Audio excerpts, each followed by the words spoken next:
Hello बच्चों, हाय। आज आप लोगों का फिर से यार शिक्षा केंद्र चैनल पर आप लोगों का स्वागत है। हम लोगों ने पिछले दिनों 6.2 एक्सरसाइज का 1 से लेकर 4 तक का क्वेश्चन देखा था एनसीईआरटी का। ठीक है, तो आज हम लोग उसके आगे देखने वाले क्वेश्चन। ठीक है, जितने भी लोग हमारे साथ जुड़े हुए हैं कॉपी पेन लेके बैठे, और साथ ही इस चीज का ध्यान रखिए कि जो हमारे पिछले जो लेक्चर्स है उन्हें जरूर देखिए। जिन्होंने नहीं देखा वो देख लें, जल्दी समझ में आएगी। नहीं तो हो सकता है कि आपको ये बीच में नहीं समझ में आएगा कि सर जी ने पता नहीं क्या क्या कर दिया और किस तरह से किया।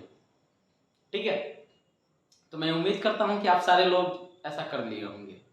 तो हम आगे बढ़ते हैं, हमारे क्वेश्चन पे फोकस करते हैं कि अब हमारे पास क्वेश्चन कौन से होंगे। ठीक है, तो हमारे पास जो क्वेश्चंस थे पिछले दिनों 1 2 3 4 6.2। ठीक है, क्या देखे थे हम लोगों ने? एक्सरसाइज जो था, ठीक है, एनसीईआरटी का 6.2 नंबर देखा था। किसका था? एनसीईआरटी का ही था। ठीक है, ये मैं एनसीईआरटी ही डील कर रहा हूं और केसी सिन्हा या अदर बुक्स जो भी होंगे आप लोग अपना बनाएंगे। ठीक है, आर एस अग्रवाल भी हो सकता है, किसी के पास केसी सिन्हा, किसी के पास भारती भवन, किसी के पास आर डी शर्मा। अलग अलग राइटर्स के बहुत सारे बुक्स उपलब्ध है, लेकिन basically as a class 10th का बेस जो है माना गया एनसीईआरटी बुक्स को माना गया। ठीक है, सो हम एनसीईआरटी बुक्स को ही सॉल्व करवा रहे हैं। ठीक है, लेकिन हम चाहेंगे कि आप वीडियो को रोकें, सॉल्व करें पहले क्वेश्चंस को, उसके बाद आप देखें। इससे थोड़ा ज्यादा क्लियरिटी आपको होगी क्वेश्चन के साथ। तो अगर हम बच्चों देखें 4 तक तो हो गया था, क्वेश्चन नंबर 5 को देखते हैं। हमारे पास क्वेश्चन नंबर 5 हमें क्या कहता है? क्वेश्चन नंबर 5 में एक पिक्चर हमें दे दी गई है 6.20। ठीक है, हमारे पास ये पिक्चर है। तो हमारे पास ये पिक्चर दे दिया गया है जिसमें आप देख रहे हैं कि हमें ट्रायंगल क्या दिया गया है? PQR ट्रायंगल दे दिया गया। साथ में हमसे कहा जा रहा है कि देखिए ये जो है O पर मिल रही है।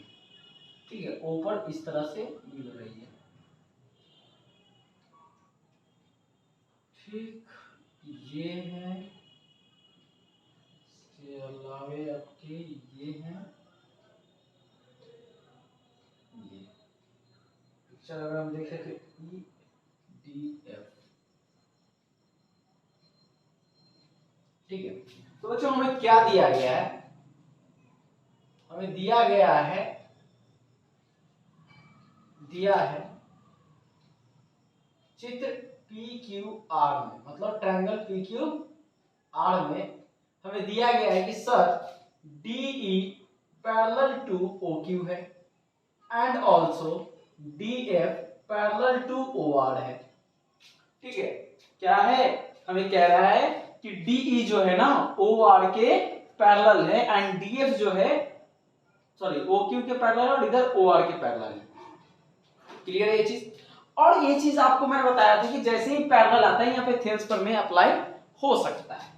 तो चलिए हम लोग थेल्स पर में लगाते हैं। पहले तो हमें सिद्ध क्या करना है ये भी देख ले। ठीक है, सिद्ध करना है। हमें सिद्ध करने को बोल रहा है सर कि EF पैरेलल टू QR है। EF पैरेलल टू QR है। ठीक है, अब चूंकि EF पैरेलल टू QR है तो ऐसा हम पैरेलली हम एक ही थ्योरम से इसमें कर सकते हैं, वो है हमारा थेल्स प्रमेय का विलोम। ठीक है, तो वो कैसे होगा? तो अगर हम लोग थेल्स प्रमेय लगाएं तो आप देखते हैं कि PE बटा EQ PD बटा DO आ जाएगा। साथ में अगर इस तरफ वाले ट्रायंगल में देखिए तो PF बटा FR एंड PD बटा DQ। अगर दोनों ट्रायंगल्स को इक्वेट करेंगे तो हमारे पास क्या मिलेगा? PE बटा EQ बराबर PF बटा FR। रेशियो सेम है तो हम लोग कह सकते हैं थेल्स प्रमेय के विलोम से क्या होता है? समानांतर हो सकता है। तो चलिए इसी चीज को लिखते हैं, हल करते हैं, प्रमाण देते हैं। ठीक है, क्या होगा हमारे पास? त्रिभुज POQ में, ठीक है, क्या दिया हुआ? DE parallel to OQ। लिखते हैं थेल्स प्रमेय से। थेल्स प्रमेय से क्या लिख सकते हैं सर? PE बटा EQ, PE बटा EQ is equal to PD बटा DO, इक्वेशन 1। ठीक है, और अब हम लोग क्या देखते हैं त्रिभुज POR में।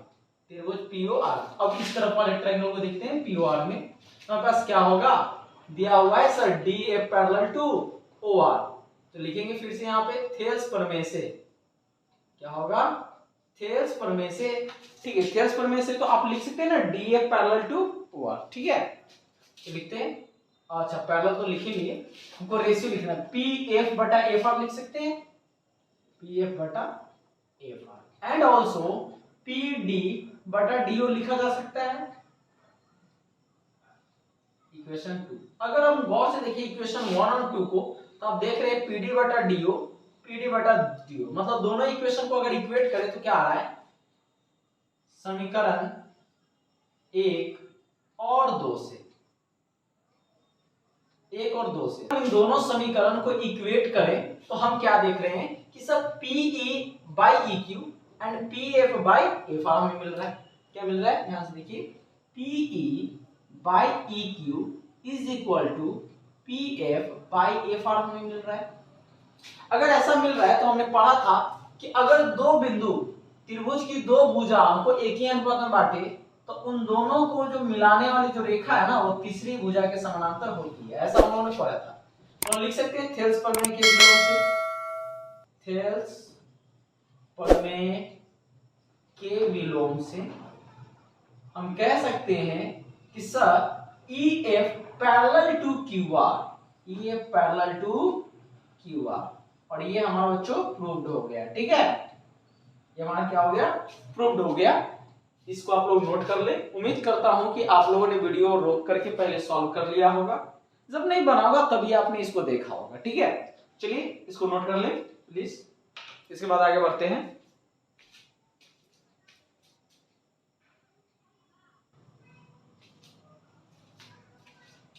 देखिए बच्चों ये हमारे पास क्वेश्चन नंबर 2 है। क्वेश्चन नंबर 2 हमारे पास क्या कर रहा है, अगर हम लोग देखें तो क्वेश्चन नंबर 2 हमें एक त्रिभुज दे दिया है पी क्यू आर, जिसमें P O, O Q and O R पर 3 बिंदु है, ए बी और सी है, ठीक है, और ये इस तरह से दिया गया है कि sir A B parallel P Q है, मतलब ए बी जो रेखा है ना पी क्यू के पैरेलल है, and A C parallel P R है, ए सी पैरेलल क्या है, पी आर है, और हमें प्रूफ करना है कि बी सी जो है ना क्यू आर के पैरेलल है, ठीक है, तो आखिर ये कैसे होगा, तो हम ध्यान देते हैं इसके लिए भी। अब जाहिर सी बात है ये पैरेलल कर रहा है, तो अगर हम इन दोनों त्रिभुज को हटा ले तो आप देख रहे हो कि ये दो त्रिभुज में आप थेल्स प्रमेय लगा सकते हो, कैसे सर, देख लीजिए इधर, अगर आप देखिए तो ये बिंदु O है, ये PQ मान लेते हैं, और यहां से ये हमारे पास AB है, क्या है, AB, हाँ ठीक है, OP पर हमारे पास A था एंड OQ पर B। तो अगर आप इस ट्रायंगल को ऐसे उलट के देखें तो आपको इस तरह से दिखेगा, जिसमें ये और ये पैरेलल है, तो हम लोग लिख सकते हैं आसानी से, ठीक है, प्रमाण देते हैं, लिखेंगे त्रिभुज POQ में AB पैरेलल टू PQ, लिख सकते हैं थेल्स प्रमेय से सर, ठीक है, जब थेल्स प्रमेय से लिखेंगे तो आप गौर से देख रहे हैं कि सर लिख सकते हैं ना OA बटा OB, सॉरी OA बटा AP, OA by AP is equal to OB by BQ, OB by BQ, this is equation 1, ठीक है। नेक्स्ट अगर हम इसी तरह से इस ट्रायंगल में चले तो हमारे पास क्या आ जा रहा है, ये सारी चीजें तो वही है, यहां पे बस बदल जा रहा है, ये R और ये आ जा रही है C। तो अब अगर आप देखें तो कह रहा है त्रिभुज POR में, ठीक है, PO पर पॉइंट A है सर, PO पे पॉइंट A है, OR पे पॉइंट C है, तो OR पे पॉइंट C है, हमें क्या दिया गया, AC parallel to PR, AC parallel to PR। तो आप इस तरह से देख रहे हैं यहाँ पे ये पैरेलल अभी भी यही है, तो हम लगा सकते हैं थेल्स प्रमेय से फिर से आगे। अब त्रिभुज POR में चलते हैं, और यहाँ पे हमें दिया गया है AC पैरेलल टू PR, ठीक है, थेल्स प्रमेय से, थेल्स प्रमेय से आप देख सकते हैं, वो लिख सकते हैं OA बटा AP एंड OC बटा CR,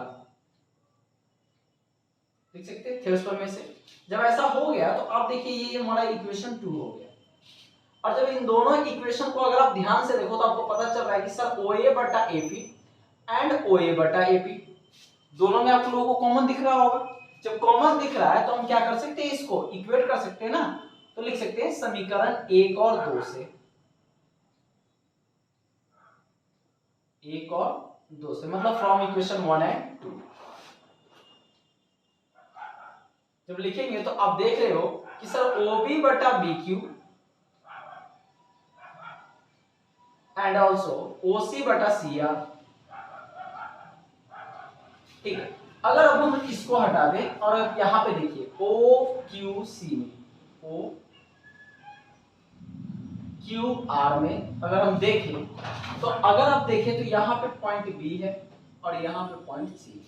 हमें क्या मिला है, OB बटा BQ, OC बटा CR।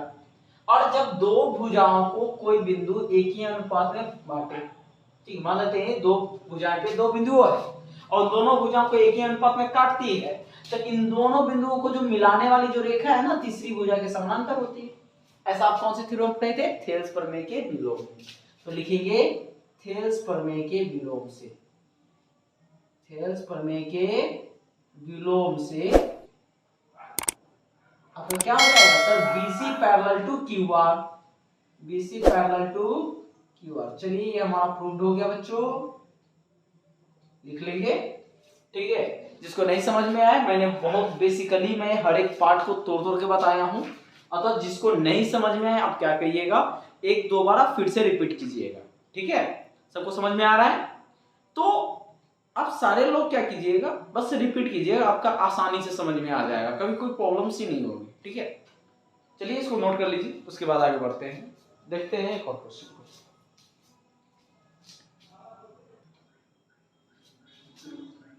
तो चलिए बच्चों ध्यान देते हैं, हमारे पास ये क्वेश्चन नंबर 7 है। क्वेश्चन नंबर 7 कह क्या रहा है, क्वेश्चन नंबर 7 कह रहा है प्रमेय 6.1 प्रयोग करते हुए हमें सिद्ध करना है। अब प्रमेय 6.1 क्या है सर, प्रमेय 6.1 जो है आपका थेल्स प्रमेय ही है। मतलब ये इनडायरेक्टली तौर पे कह रहा है कि आपको थेल्स प्रमेय का प्रयोग करते हुए सिद्ध करना है कि त्रिभुज के एक भुजा के मध्य बिंदु से जो होकर दूसरी भुजा के समानांतर खींची गई जो रेखा है वो तीसरी भुजा के समानांतर होगी। इसका मतलब क्या है सर, हम मान लेते हैं कि सबसे पहले हमारे पास एक त्रिभुज है ABC। क्या है, ABC एक त्रिभुज है। अब ABC एक त्रिभुज है तो त्रिभुज की एक भुजा का मध्य बिंदु मान के चलते हैं, इस भुजा का मध्य बिंदु D है। अब इस भुजा के मध्य बिंदु से दूसरी भुजा के समानांतर मान के चलते हैं, इस भुजा के समानांतर एक रेखा खींचा गया। ठीक है, जो AC भुजा को मान के चलते E पर कट गया। तो हमें यह सिद्ध करना है कि ये जो भुजा AC है ना वो भी मध्य बिंदु होगी, ये E जो होगी मध्य बिंदु मतलब बराबर भागों में विभाजित होगी, ऐसा कह रहा है। तो इसके लिए हम हल करते हैं, हल में लिखेंगे मुख्य प्रतिज्ञा या फिर आप सीधा लिखेंगे दिया है, आपकी मर्जी है। तो माना कि ABC एक त्रिभुज है, ABC एक त्रिभुज है जिसकी AB भुजा का मध्य बिंदु यहाँ पे लिखेंगे, जिसमें AB भुजा का मध्य बिंदु D है। ठीक है, साथ ही अब चूंकि देखो D है तो हम कह सकते हैं ना, अब D है तो इसलिए हम कह सकते हैं कि AD बराबर DB, क्योंकि मध्य बिंदु है, मध्य बिंदु होने का मतलब है कि ये दोनों बराबर है, तो इसीलिए हम लिख सकते हैं AD बराबर DB। और हमें क्या दिया गया है, कह रहा है कि DE पैरेलल टू BC। ठीक है, खींचा गया। अब हमें हल करना है, सॉरी सिद्ध करना है। क्या सिद्ध करना है जी, सिद्ध करना है तीसरी भुजा को भी समद्विभाजित करेगी, अर्थात हमें यह सिद्ध करना है कि DE रेखा भुजा AC को समद्विभाजित करेगी, भाजित करेगी। अर्थात हमें यह सिद्ध करना है, हमें सिद्ध करना है, क्या सिद्ध करना है सर, कि AE is equal to EC। भाई जाहिर सी बात है, ये लाइन अगर ये जो भुजा है इसको भी बराबर भागों में काटेगी, इसका मतलब है कि AE बराबर EC है। ठीक है, हमें यही दिखाना है। अब ये कैसे होगा जी, तो चूंकि हमें पैरेलल लाइन मिल चुका है तो हम थ्योरम पर में लगा सकते हैं, प्रमाण देते हैं, लिखते हैं त्रिभुज ABC में DE parallel to BC। Theorem पर में लगा सकते हैं ना बच्चों, लगा दीजिए। थ्योरम पर में से क्या लिखेंगे, AD बटा DB is equal to AE बटा EC। अब साथ में आप देखिए कि AD और DB, हमें AD और DB बराबर मिले हुए हैं, पहले से दिया गया है, तो हम लिख सकते हैं इसे। आप चाहें तो दिया है में भी लिख सकते हैं, आपकी मर्जी है सर, आप जैसे लिखना चाहें। तो AD और DB, तो AD और DB में हमने क्या देखा, AD बराबर DB दिया हुआ है, इसका मतलब है कि सर AD को AD, लेकिन DB को हम चाहें तो AD में लिख सकते हैं, है ना, AE बटा EC। लेकिन हमें बताना भी तो करेगा कि सर DB को हमने AD क्यों लिखा। भाई क्वेश्चन आपके भी दिमाग में आएगा कि DB को AD क्यों लिखा, चूंकि AD is equal to DB दिया है। ठीक है, अब दिया है तो अब आसानी समझ में आ जाएगा। अब ये कट गया, भाई सेम टू सेम में तो कटेगा ही ना, इज इक्वल टू AE बटा EC। तो अगर हम EC को 1 से गुना करेंगे तो क्या आएगा, EC बराबर AE, इसलिए हम लोग कह सकते हैं कि AE is equal to EC। अगर आपको ऐसे दिक्कत हो तो आप सिंपल से पहले गुना कर लें, EC is equal to AE, hence हम कह सकते हैं कि AE इक्वल टू EC। ठीक है, अतः अब चूंकि हमारे पास आ गया ना AE is equal to EC, लेकिन हमारा तो स्टेटमेंट पूछ रहा था कि सर DE रेखा भुजा AC को भी विभाजित करेगा, तो हम लोग लिख सकते हैं अतः DE रेखा भुजा AC को भी समद्विभाजित करेगा, समद्विभाजित करेगा। चलिए उम्मीद करते हैं कि आप लोगों को ये चीज समझ में आया बच्चों। ठीक है, उम्मीद करते हैं समझ में आया ना सबको, प्रॉपर वे में, बढ़िया से। अच्छी बात है, आप लोगों को समझ में आ गया। तो ये चीजें इस तरह से बनती है। ठीक है, वीडियो ज्यादा लंबा ना करते हुए छोटे छोटे ही बनाएंगे ताकि आप लोगों को सहूलियत तो देखने में भी, क्योंकि आजकल क्या होता है कि लंबे लंबे वीडियोस बना देते हैं, आप लोग देख ही नहीं पाते हो, बोरिंग आप लोगों को लगता है ना। तो इस बात को छोड़ते शॉर्ट ही रखते हैं, थोड़ा कम ही। तो आज ये 3 क्वेश्चन आपको समझ में आ गए प्रॉपर, उम्मीद करते हैं समझ में आ गया। कॉपी किताब लेके होंगे, आप नोट भी कर रहे होंगे, ऐसी पूरी संभावना है, पूरा मुझे भरोसा है आप लोगों पर, आप ईमानदारी से काम कर रहे होंगे। ठीक है, साथ ही आप लोग क्या करोगे, ठीक है, मोस्ट इंपॉर्टेंट, यह हमारी मेहनत के लिए है। ठीक है, कि अगर आपको ये वीडियो अच्छा लगा हो तो चैनल को सब्सक्राइब करें, लाइक कीजिए। और हाँ, वैसे बच्चे जिनको आवश्यकता है इन चीज़ों की, ऐसे बच्चे जिनको लगता है कि उनको ये चीज़ चाहिए, आपको यूजेबल लगे, तो आप उन्हें कह सकते हैं। और आप भी अगर अभी तक मेरे चैनल को सब्सक्राइब नहीं किए हैं तो कर दीजिए, नीचे लाल रंग का बटन होगा, क्लिक कीजिए। धन्यवाद, गुड बाय, आपका दिन शुभ हो। फिर मिलेंगे अगले क्लास में, धन्यवाद। इसी तरह से चलिए।